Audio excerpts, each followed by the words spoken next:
क्योंकि उसके इकोनॉमिस्ट ने या उसके व्यू बेस्ड या जिस भी तरीके के ट्रेडर बोल लीजिए, उन्होंने ये बोला कि भाई 55 से 60 के बीच में रहेगा, तो मुझे जो रिस्क है वो 55 से 60 के बीच का ही देखना है। तो 60 से ऊपर गया तो मुझे कुछ नहीं करना है, राइट, और 55 से अगर नीचे गया तो एनीवे मुझे प्रॉफिट होने वाला है क्योंकि मैं इंपोर्टर हूँ, राइट, और 55 से 60 के बीच में कहीं पर भी रहा तो चांसेस आर कि मैं दे खाली 80 पैसे रहा हूँ, बट एक्चुअली जब मैं बनाऊंगा तो उससे 3 या 4 टाइम ज्यादा, राइट। तो दैट इज द आइडिया कि आप कभी भी अगर मतलब बात करते हो, इस चीज को हम लोग टेक्निकल टर्म में एक बुल स्प्रेड बोलते हैं। तो द आइडिया इज कि आप बुल स्प्रेड में एक पर्टिकुलर रेंज डिफाइन कर देते हो कि भाई इस रेंज का मुझे व्यू लेना है, लेकिन मुझे प्रीमियम ज्यादा नहीं देना, और अगर आपको प्रीमियम ज्यादा नहीं देना है तो आप जितना प्रीमियम एक पर्टिकुलर एट द मनी या slightly out of the money calls में दे रहे हो, उतना ही प्रीमियम जो है, उतना प्रीमियम नहीं, उतनी ही क्वांटिटी का आपको एक deep out of the money का जो कॉल है उसको आप बेच के रिकवर करना चाहते हो, तो क्या some amount of the premium get recover, right. इसका ठीक ऑपोजिट जो है एक्सपोर्टर करेगा फॉर अ पुट स्प्रेड और अ बियर स्प्रेड, राइट। यहाँ पे वो जो स्लाइटली एट द मनी या slightly out of the money put है उसको खरीद लेगा, जो deep out of the money जो पुट है उसको बेच देगा, right, to make money on. So that's normal option strategy on bull spread या बियर स्प्रेड, जिसके थ्रू एक ऑप्शंस के लोग अपना प्रीमियम को कम कर सकते हैं, at the same time make sure कि भाई सफिशिएंटली हेज्ड हैं as compare to volatile market, right. Now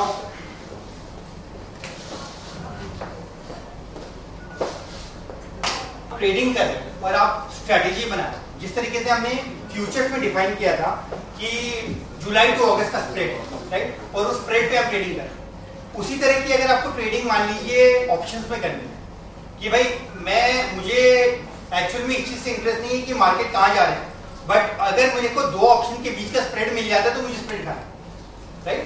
options में क्या होता है, प्रॉब्लम ये है कि आप नॉर्मल प्रीमियम के प्राइसेस को लेके आप रेशियो नहीं डिफाइन करते, जिस तरह से आप फ्यूचर्स पे करते हो कि भाई फ्यूचर का प्राइस ले लिया और कर दिया, वो आप ऑप्शंस में नहीं करते। ऑप्शंस के साथ प्रॉब्लम ये है कि ऑप्शंस अल्टीमेटली जो आपका प्रीमियम होता है, कॉल का प्रीमियम है या पुट का प्रीमियम है, they at the end of the day उन लोग डिफाइन करते हैं कि उस पर्टिकुलर एसेट क्लास की वोलेटिलिटी कितनी होगी। कोई भी ऑप्शन अल्टीमेटली अगर आप मान लीजिए आज आप 56 का कॉल ऑप्शन ले रहे हो अगस्त के कॉन्ट्रैक्ट का, राइट, आप अल्टीमेटली क्या खरीद रहे हो, आप उस पर्टिकुलर यूएसडी आईएनआर के अगस्त एक्सपायरी की वोलेटिलिटी खरीद रहे हो कि इसकी वोलेटिलिटी इतनी होने वाली है। जिस तरह से मान लीजिए आपका अगर आप टाटा मोटर का एक शेयर खरीदते हो, राइट, तो आप क्या खरीदो, उस कंपनी का जो अंडरलाइंग वैल्यू है, ठीक है, टाटा मोटर की आज जो अंडरलाइंग कंपनी की जो वैल्यू है उसका एक पोर्शन आप खरीदो। उसी तरह से आप ऑप्शन जब खरीदते हो तो आप अंडरलाइंग वैल्यू में उसकी वोलेटिलिटी खरीदो, उस पर्टिकुलर एसेट क्लास की करेंसी की वोलेटिलिटी खरीदो। तो ऑप्शंस में अगर आपको इसी तरह की स्ट्रेटेजीज करनी है तो आपको दोनों के वोलेटिलिटीज के बीच की रेशियो देखनी पड़ेगी, ना कि प्रीमियम, राइट। तो उसका मैं एक छोटा सा एग्जांपल दूंगा आपको समझाने के लिए कि कैसे होता है। सपोज आपके दो कॉल ऑप्शन चल रहे हैं, राइट, एक 55 के स्ट्राइक का, एक से 55.5 के स्ट्राइक का, राइट। तो सपोज मैं डेली पे देख रहा हूँ, राइट, थोड़ा लोअर स्केल में इसको करके देखते हैं। तो सपोज मैं 1 जुलाई को, राइट, और मेरे पास में कॉल ऑप्शन है 55 के स्ट्राइक का और मेरे पास कॉल ऑप्शन है 55.5 के स्ट्राइक, राइट। अब 1 जुलाई को अगर मैं खड़ा हुआ हूं, मेरे को ऑप्शन का प्रीमियम प्राइस पता है, जो कि आपको सीधा मार्केट से मिल जाएगा कि भाई ऑप्शन का ये प्रीमियम प्राइस है। आपको टाइम टू एक्सपायरी पता है, 27 जुलाई को इसकी एक्सपायरी होने वाली है, आज मैं 1 जुलाई को खड़ा हूं। आपको टाइम टू एक्सपायरी पता है, मतलब आपको नंबर ऑफ ओवर्स पता है, आपको अंडरलाइन की स्पॉट की प्राइस पता है, राइट, आपको स्पॉट की प्राइस पता है, आपको स्ट्राइक प्राइस भी पता है, ये 55 की स्ट्राइक प्राइस है, 55.5 की स्ट्राइक प्राइस है। अगर आपको ये चार चीजें पता है तो आप इस पर्टिकुलर ऑप्शन की इंप्लाइड वोलेटिलिटी निकाल सकते। कैसे निकाल सकते हो मैं एक्सेल में दिखाऊंगा, that is not important, but the important thing is कि इंप्लाइड वॉल जो है वो अल्टीमेटली ये डिसाइड करती है कि 27 जुलाई को, राइट, जब ये ऑप्शन एक्सपायर होगा तो उस वक्त मार्केट की क्या वोलेटिलिटी चल रही होगी, वो चीज जो है मैं अभी इस कॉल ऑप्शन के अंदर में इंक्लूड। तो सपोज फॉर एग्जांपल 1 जुलाई को 55 की जो कॉल ऑप्शन है उसकी वोलेटिलिटी चल रही थी, इंप्लाइड वॉल चल रही थी 10% की, और 55.5 वाले की चल रही थी 10.5%, right. Implied wall again going back to the first example, is nothing but standard deviation, which is again nothing but currency in a given year. और implied vol हमेशा annually होती है, right? हर implied vol आप annually ही calculate करते हो। अगर 10% की implied vol चल रही है करेंसी में, तो इसका क्या मतलब? कि with respect to the mean 95% chance है कि +20% या -20% एक साल में उसका मूवमेंट हो जाएगा, राइट? आपकी जो स्टैंडर्ड डेविएशन है वही चीज अल्टीमेटली जो है हर ऑप्शन कैलकुलेट करते हैं, राइट? तो मान लीजिए आपकी इम्प्लाइड वॉल 1 जुलाई को चल रही थी, कॉल ऑप्शन 55 की 10% और कॉल ऑप्शन 55.5 की 10.5%, राइट? 2 जुलाई को मान लीजिए सडनली मार्केट में मूवमेंट हुआ, इसका इम्प्लाइड वॉल हो गया 11% और इसका इम्प्लाइड वॉल चढ़ गया 11.2%, राइट? सिमिलरली मान लीजिए मैं 23 जुलाई पे खड़ा हूं और इसका इम्प्लाइड वॉल सडनली हो गया 12% और इसका इम्प्लाइड वॉल हो गया 13%, right?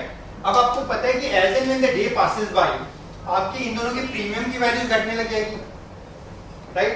Keeping everything else constant, अगर आपका और कुछ भी चेंज नहीं हो रहा है, खाली टाइम डीके हो रहा है, तो आपके प्रीमियम की वैल्यू घटने लग जाएगी, आपकी टाइम टू एक्सपायरेशन भी कम होती जाएगी।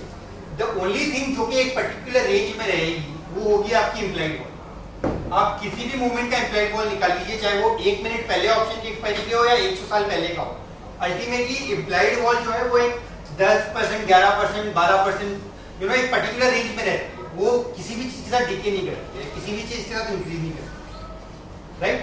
तो अगर मैं मान लीजिए मैंने 55 के कॉल का इम्प्लाइड वॉल निकाल लिया, 55.5 के कॉल का इम्प्लाइड वॉल निकाल लिया, आपका बेसिकली अल्टीमेटली जो हमने फ्यूचर्स के लिए किया था जुलाई का और अगस्त के कॉन्ट्रैक्ट के प्राइसेस था, आपको एग्जैक्टली वही चीज यहाँ पे, राइट? आप इन दोनों का रेशियो निकाल लीजिए, 10% डिवाइड बाय 10.5 सपोज ये आती है 0.96, 11/11.2 सपोज ये आती है 0.95, ये आती है मान लीजिए 0.92, राइट?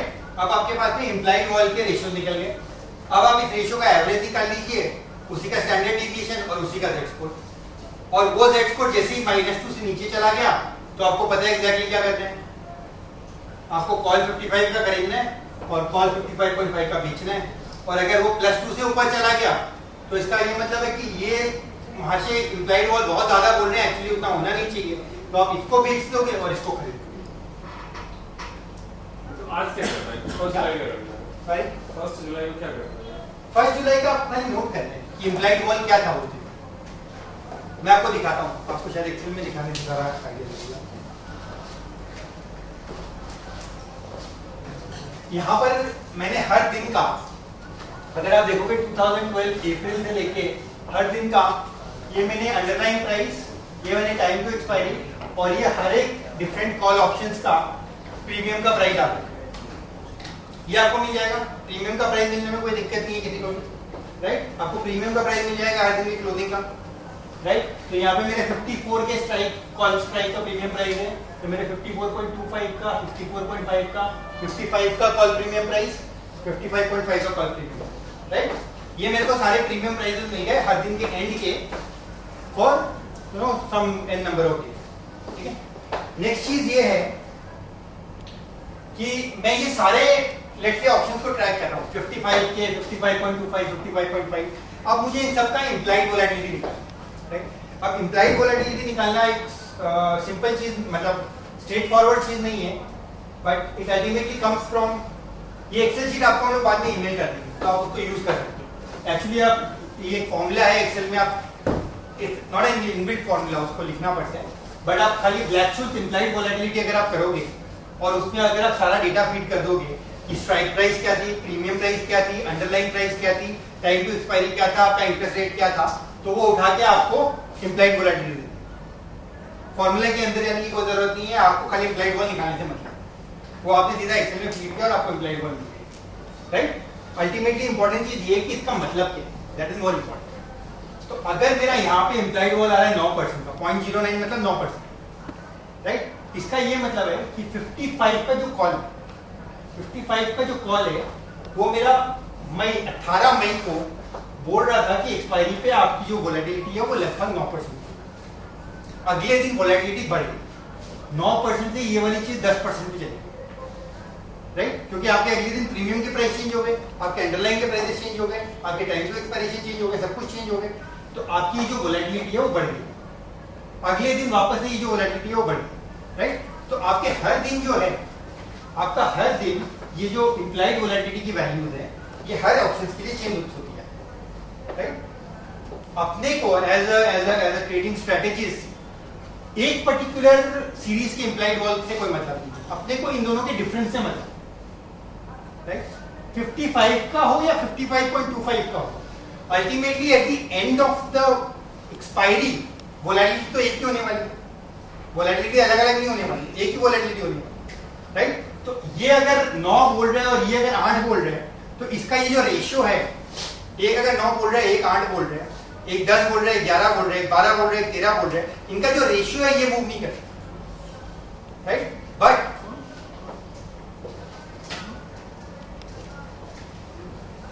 अलग अलग स्ट्राइक्स के अलग अलग इंप्लाइड वोलेटिलिटी हो सकती है। सपोज मार्केट 55 पे था, राइट? और मैं 60 के स्ट्राइक पे खड़ा हूं, राइट?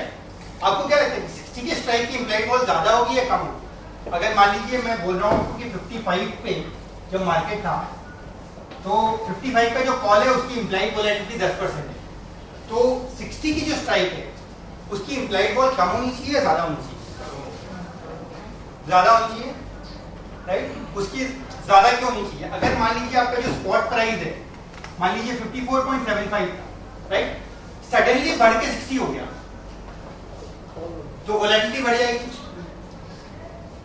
राइट? वोलेटिलिटी आपकी बढ़ जाएगी, तो आपकी ये जो 60 रुपीज में जो स्ट्राइक की जो वोलेटिलिटी है, ये बोल रहा है कि तू मेरे पास आ जा, मैं तेरी वोलेटिलिटी बढ़ेगी। सिमिलरली अगर आप 50 के स्ट्राइक पे खड़े हुए हो, तो आपकी वॉल कम होगी या ज्यादा होगी इंप्लाइड वॉल? यहां पे आप बोल रहे हो ज्यादा होगी 60 के स्ट्राइक पे, 50 के स्ट्राइक पे ज्यादा होगी या कम होगी? अगर मार्केट सडनली 50 से गिर के 55 से गिर के 50 चली जाए, तो वॉल बढ़ेगी या कम होगी? ज्यादा होगी, राइट? तो इसका ये मतलब है कि 50 के स्ट्राइक पे भी इंप्लाइड वॉल ज्यादा है, 60 के स्ट्राइक पे भी इंप्लाइड वॉल ज्यादा है, 55 पे इंप्लाइड वॉल से दोनों ज्यादा है। बेसिकली क्या होता है कि रियल लाइफ में इंप्लाइड वॉल इस तरीके से चेंज होती है with the strikes, right? Eight the money या क्लोज टू द मनी के जो इंप्लाइड वॉल होते हैं सबसे कम होते हैं, और जो deep out of the money वाले स्ट्राइक होते हैं या डीप इन द मनी वाले स्ट्राइक होते हैं, उनकी इंप्लाइड वॉल सबसे ज्यादा होती है। हो सकता है यहाँ पे आपकी इंप्लाइड वॉल 9-10% की हो सकता है यहाँ पे आपकी इंप्लाइड वॉल 13-14%। हमें इस चीज से मतलब नहीं कि ये 13-14% है, ये 9-10%, हमें उन दोनों के रेशियो से मतलब, उन दोनों का रेशियो में जैसे डिस्टॉर्शन होता है अपने लिए अपॉर्चुनिटी क्रिएट होती है, राइट? तो again coming back to this example, आप 55 के हर दिन की इंप्लाइड वॉल निकाल लो, राइट? और आप 55.25 के हर दिन की इंप्लाइड वॉल निकाल लो, सिमिलरली आप 55.75, 56 हर दिन की आप इंप्लाइड वॉल निकाल, ठीक है? आगे ये मैं रियल लाइफ का एग्जांपल लिया हूं, it's not a theoretically made example. अगर आप नीचे जाओगे इसमें, तो मैं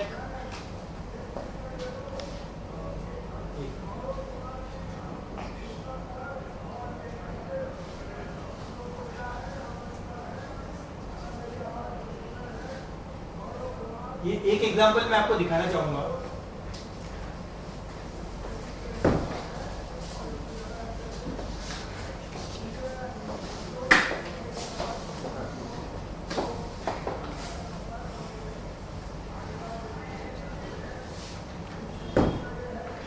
ये आपकी इंप्लाइड वॉल है, जो आपकी ब्लू वाली लाइन है, ये डेली की इंप्लाइड वॉल है 55 के स्ट्राइक, और जो लाल वाली लाइन है ये डेली की इंप्लाइड वॉल है 55.25 की स्ट्राइक, राइट?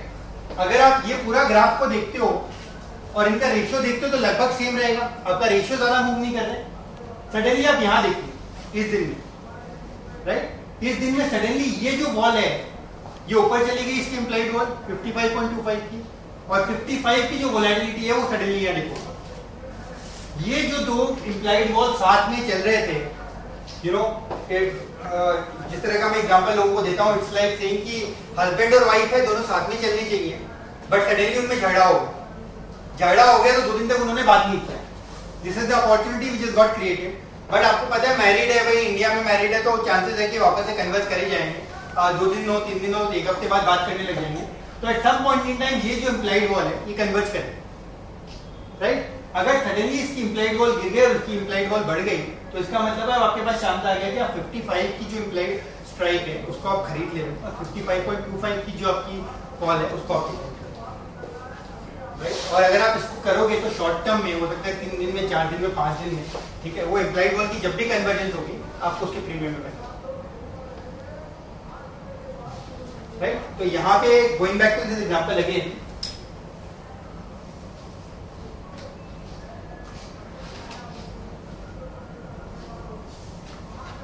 तो मैंने यहाँ पे रेशियो निकाला,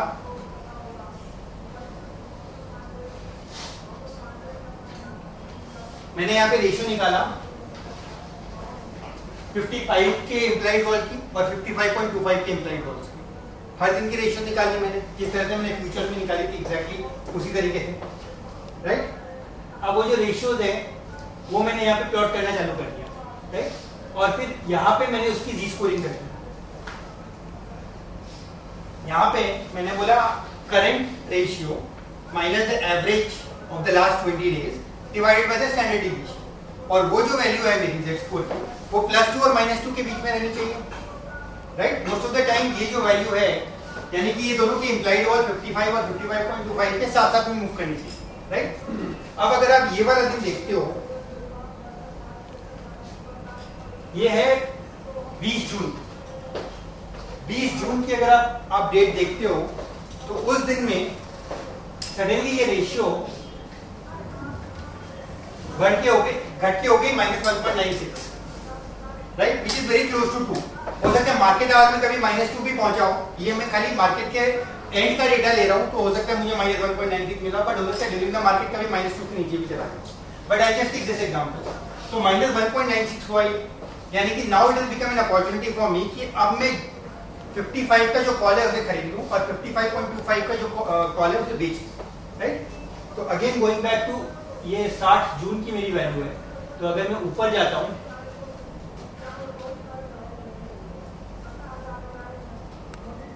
तो अगर आप 60 जून की वैल्यू देखो, सॉरी 20 जून की, तो उस वक्त इसकी जो प्रीमियम चल रही थी वो 1.55 चल रही थी, राइट? इसकी जेड स्कोर वापस से 0 हुई 1, 2, 3, 4, 5 दिन के बाद, -1.96 तक चला गया था, और वो जेड स्कोर वापस से 0 पे आने पे हम अनवाइंड करेंगे।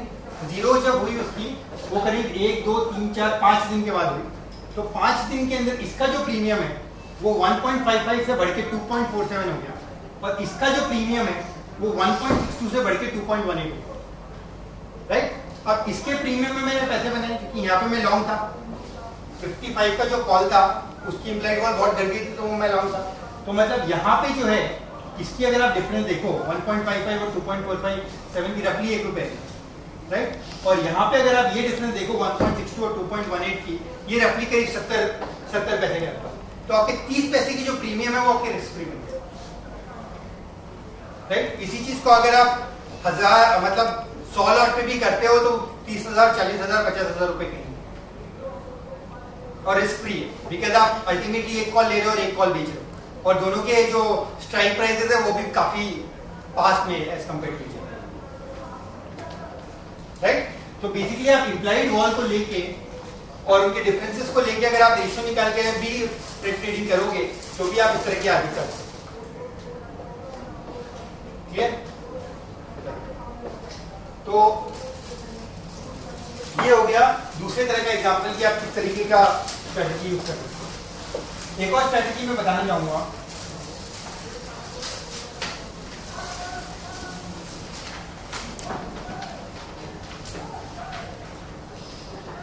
वोलेटिलिटीज को प्रिडिक्ट करनी पड़ती है, राइट?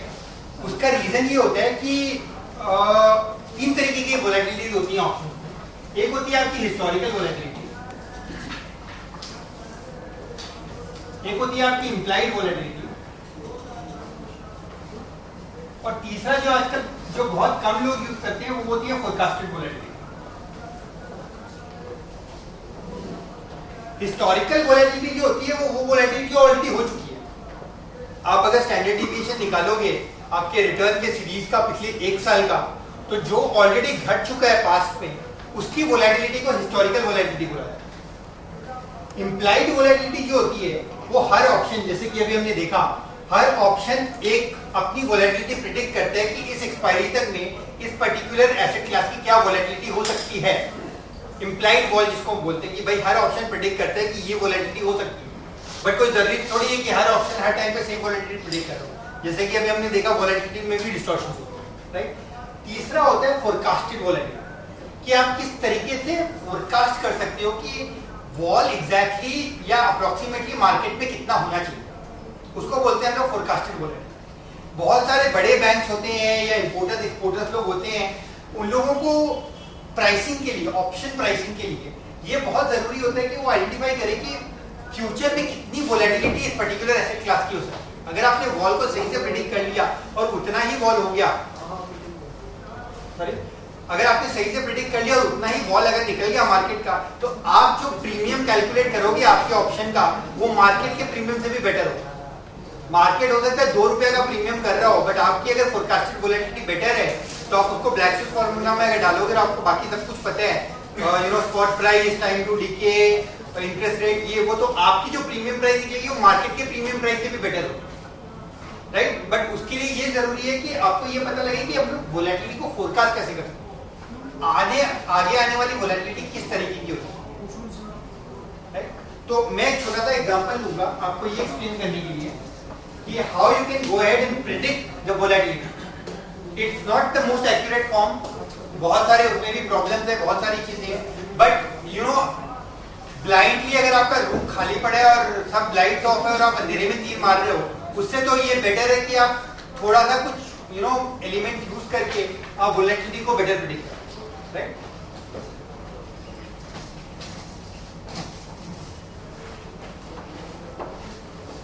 बेसिकली मार्केट में होता क्या है कि सपोज अगर मैं यूएसडी आईएनआर ले रहा हूं, राइट, और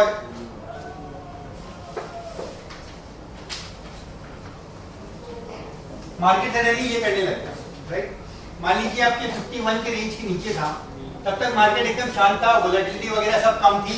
सडनली मार्केट ने 51 ब्रेक किया और वोलेटिलिटी हर जगह जाने लगी, राइट। एक स्टैंडर्ड तरीका जो लोग यूजुअली यूज करते हैं वोलेटिलिटी को निकालने के लिए, वो ये करते हैं कि वो लोग डेली का रिटर्न ले लेते हैं, राइट। तो अगर मैं डेली का लेट्स से यूएसडी आईएनआर का रिटर्न्स लूं, right, for the last let's say 1 year, तो मेरे पास मान लीजिए 1 जनवरी 2012 को, राइट, रिटर्न था से -0.3%, ठीक है। अगले दिन लेट्स से 2 जनवरी को मेरा जो रिटर्न था यूएसडी आईएनआर का से 0.5%, अगले दिन था से 0.25%, अगले दिन था से 0.5%। आज मैं खड़ा हूं 27 जुलाई पे, उस दिन का मेरा मान लीजिए रिटर्न आ गया आज का से 0.36%, राइट। मुझे हर दिन का रिटर्न पता है यूएसडी आईएनआर का, अगर मुझे हर दिन का रिटर्न पता है तो मैं इसका स्टैंडर्ड डिविएशन कैलकुलेट कर सकता हूं। तो इसका स्टैंडर्ड डिविएशन आ गया मान लीजिए 0.2%, राइट। एक स्टैंडर्ड टेक्निक जो लोग यूज करते हैं वोलेटिलिटी निकालने के लिए, उसको क्या कहते हैं, 0.2% को स्क्वायर रूट ऑफ 252 से मल्टीप्लाई करते हैं। 252 क्यों? क्योंकि number of trading days in a year approximately 250 days या 252 डेज, राइट। तो आप अगर डेली का जो आपका वोलेटिलिटी आ रहा है, आप उसको स्क्वायर रूट ऑफ 252 से मल्टीप्लाई कर दोगे तो आपको एनुअलाइज वॉल मिल जाएगा। वोलेटिलिटी की जब भी बात होती है एनुअली होती है, कभी भी डेली वोलेटिलिटी की कोई बात नहीं, राइट। तो अगर मेरी एनुअली वॉल, अगर मैं 0.2% को स्क्वायर रूट ऑफ 252 से मल्टीप्लाई कर दूं और सपोज ये नंबर आ जाए 12%, राइट, तो इसका ये मतलब है कि with respect to the average plus 24% या -24% यूएसडी आईएनआर एक साल में उतना मूव करेगा, राइट, अपने स्टैंडर्ड डिविएशन की जो टेक्निक होती है। तो ये तो एक हो गया स्टैंडर्ड तरीका जो लोग यूज करते हैं पास्ट की वोलेटिलिटी निकालने के लिए। राइट, जिसको हम लोग बोलते हैं हिस्टोरिकल वोलेटिलिटी, राइट। अब फोरकास्ट आप कैसे करते हो कि मार्केट में क्या होता है,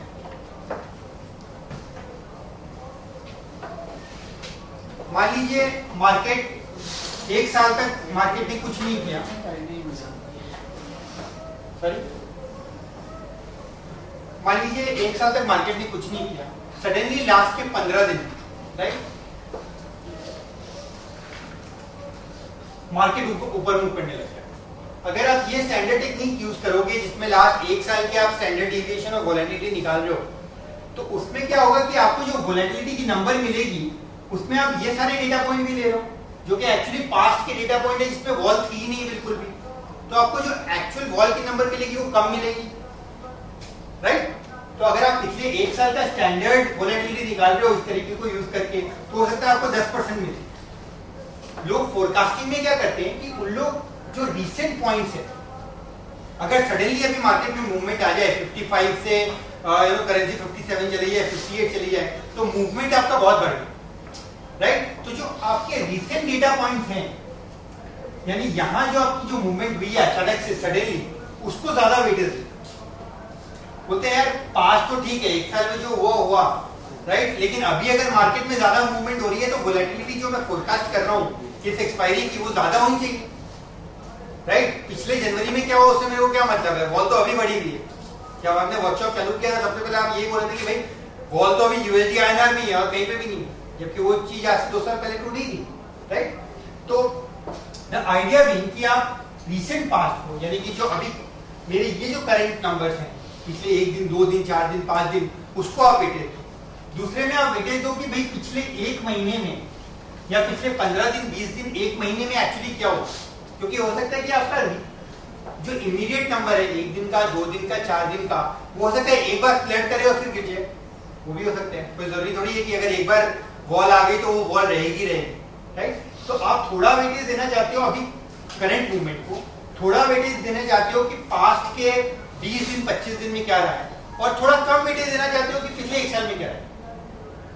अगर आप इन तीनों चीजों का कॉम्बिनेशन यूज करोगे तो क्या होगा कि आपको जो फोरकास्ट मिलेगी इन टर्म्स ऑफ की एक्चुअल वोलेटिलिटी मार्केट में क्या हो सकती है आज से 20 दिन बाद, आप उसके और ज्यादा सामने होंगे या और ज्यादा पास होंगे एज कम्पेयर टू सेइंग कि मैं 1 साल के लिए लेता हूं या 2 दिन के लिए लेता हूं या 10 दिन के लिए लेता हूं। आप एक मिक्सचर ले रहे हो, राइट, जिसमें आप कुछ वेटेज दे रहे हो पास्ट को, कुछ वेटेज दे रहे हो करंट को और कुछ वेटेज दे रहे हो मिडिल को, राइट। इसको फॉर्मूले में कैसे करना है मैं बता दूंगा, बहुत सिंपल है, that's very easy, but the important thing is to understand the concept कि आप क्यों पास्ट को कितना वेटेज दे रहे हो, पास्ट को आप कम वेटेज दे रहे हो, बहुत ज्यादा रिसेंट प्रेजेंट को भी आप कम वेटेज देना चाहते हो कि एक बार वॉल होके आपकी वापस से भी गिर सकती है, right. But at the same time आप you also want to make sure कि पिछले 15 दिन 20 दिन की वोलेटिलिटी को भी मैं किसी अमाउंट तक कैप्चर करूं, राइट। अब इसको हम लोग एक सिंपल से फॉर्मूले में डालेंगे ताकि आप एक्यूरेटली जो है, एक्यूरेटली तो मैं नहीं बोलूंगा बट कुछ हद तक आप वोलेटिलिटी को फोरकास्ट कर पाओगे।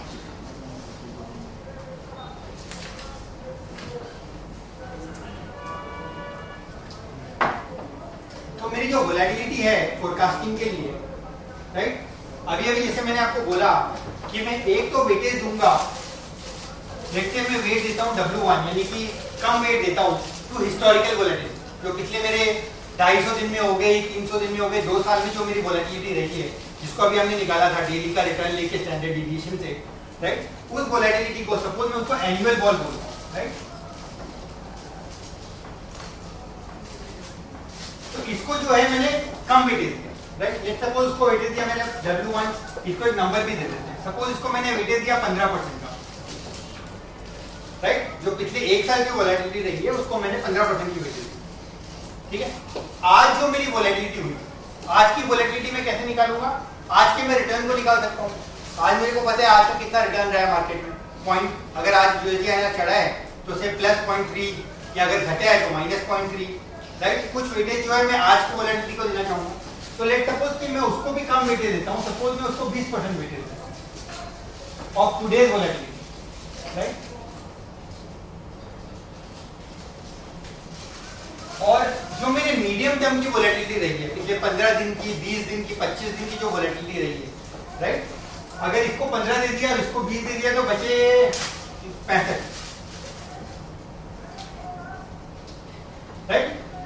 65% वेटेज दूंगा मैं टू अ वोलेटिलिटी जो कि मीडियम टर्म।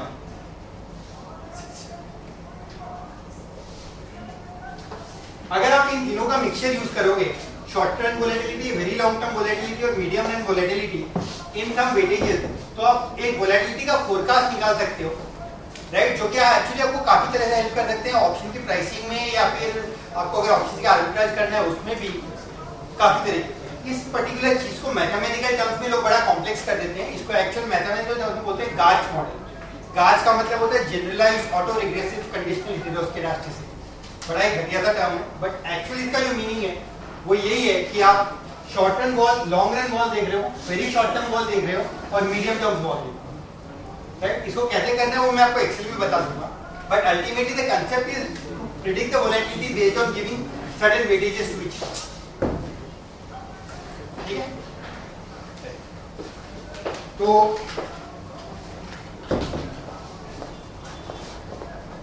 इसका क्विकली ये सारी वोलेटिलिटी निकाल सकते हैं, राइट। याद रखिए एक इंपॉर्टेंट चीज मैथ्स में ये है कि आप स्टैंडर्ड डेविएशंस को कभी ऐड नहीं कर सकते, राइट। जैसे मैंने आपको बोला स्क्वायर रूट ऑफ 252 जब आप एनुअल बॉल निकालते हो, आप क्या करते हो, अगर मान लीजिए कि मेरा पहले का 6 महीने का, मान लीजिए मेरा जनवरी से लेके मार्च तक का, राइट, यूएसडी आईएनआर का से वोलेटिलिटी 5% था, लेट्स से, राइट, और मार्च से लेके मेरा जून तक का लेट्स से यूएसडी आईएनआर का वोलेटिलिटी 6% था, ठीक है। और मैं आपको बोलूंगा मेरे को आप वोलेटिलिटी दीजिए जनवरी से लेके जून तक की वोलेटिलिटी आप मेरे को दीजिए, तो आप इन दोनों को एवरेज नहीं कर सकते। 5 + 6 डिवाइडेड बाय 2 करके आप नहीं बोल सकते हो 5.5% इज द वोलेटिलिटी, राइट। क्यों नहीं कर सकते हो, दैट इज मैथमेटिकल, ये वो इज नॉट रिलेवेंट। अल्टीमेटली हम लोग क्या करते हैं कि कोई भी आपको अगर वोलेटिलिटी दी हुई है किसी भी दो पीरियड्स की, आप उन दोनों को स्क्वायर करते हैं, यानी कि ये जो 5% है इसको मैं स्क्वायर कर देता हूं, राइट। तो 5 का स्क्वायर हो गया 25, और ये जो 6% है इसको भी आप स्क्वायर कर दीजिए, ठीक है। तो 6 का स्क्वायर हो जाएगा, यानी कि 25 + 36, और इसका आप स्क्वायर रूट लीजिए। इसका आप जो स्क्वायर रूट लेके लोगे, that number is the actual volatility from January to June. दो पीरियड का कभी भी आप वोलेटिलिटी लेते हो तो आप उसका एवरेज ही लेते हो। आप इसके पीरियड का स्क्वायर, इसके पीरियड का स्क्वायर, उसका स्क्वायर रूट अगर आप ले लोगे तो वो आपकी एक्चुअल वोलेटिलिटी होगी for the entire period. 1 minute की वोलेटिलिटी यूएसडी आईएनआर की कितनी हो सकती है? बहुत छोटी, राइट। अगर मैं 1 मिनट की वोलेटिलिटी लूं तो 1 मिनट में यूएसडी आईएनआर कितना मूव कर सकता है? 55 से 55.25, 55.5, वॉल बहुत कम होगी, राइट। उसी तरह से मैं एक और मिनट लूं और उसकी भी वोलेटिलिटी अगर मैं लूं, तो सपोज पहले वाले पीरियड की मेरी वोलेटिलिटी आ रही है 0.2%, दूसरे वाले की आ रही है 0.2%। अब मैं आपको बोल रहा हूं पूरे साल की आप मेरे को निकाल के दो, तो आप क्या करोगे, 0.2 square plus 0.2 square plus 0.2 square, जितने भी आपके मिनट्स हो रहे हैं पूरे साल में, वो सारा आप ले लोगे और फिर उसको स्क्वायर रूट करोगे, राइट। छोटे छोटे वॉल को अगर आपको ऐड करने हैं तो आप उसको स्क्वायर करें और उसकी स्क्वायर करें, राइट। तो यहाँ पर बेसिकली कोई भी दो पीरियड का वॉल निकालने के लिए आप उसको स्क्वायर करके अंडर रूट करें। तो that is the idea in terms of calculating volatility. तो यहाँ पर भी जब हम लोग यहाँ वोलेटिलिटी फोरकास्ट निकाल रहे हैं, हम लोग जब वोलेटिलिटी का फोरकास्ट निकाल रहे हैं तो हम एक्चुअल वॉल नहीं लेंगे, हम वॉल का स्क्वायर लेंगे, राइट। यहाँ पर भी जो हम लेंगे वोलेटिलिटी डेली का, उसका स्क्वायर लेंगे, और यहाँ पर भी जो वोलेटिलिटी